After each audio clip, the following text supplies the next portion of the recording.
F-35 is the largest and most expensive weapons program of its type in the world.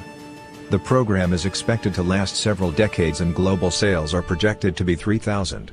The U.S. government's Accountability Office estimates all costs associated with the project will amount to $1 trillion.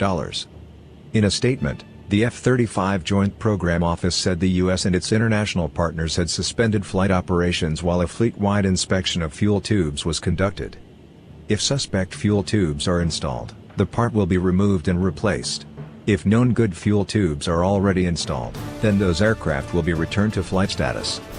Inspections are expected to be completed within the next 24 to 48 hours. The aircraft, which uses stealth technology to reduce its visibility to radar, comes in 3 variants. The crash in South Carolina involved an F-35B, which is able to land vertically and costs around $100 million.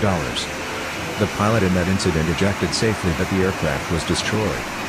The plane, manufactured by Lockheed Martin but including parts made in several other countries, has been sold to a number of nations, including the UK, Japan, Italy, Turkey, and South Korea.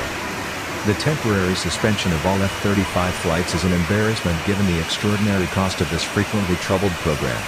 But the problem has already been identified as faulty fuel tubes. Once these are checked or replaced, the aircraft will be back in the air. The F-35 is only just entering service, but it is already the most expensive weapons program of all time. It will equip the U.S. Air Force and Marine Corps as well as several of Washington's allies. It represents a step change in capability, but the F-35's complexity has inevitably thrown up problems. However, there is no going back now. It promises to be the centerpiece of U.S. air power for decades to come.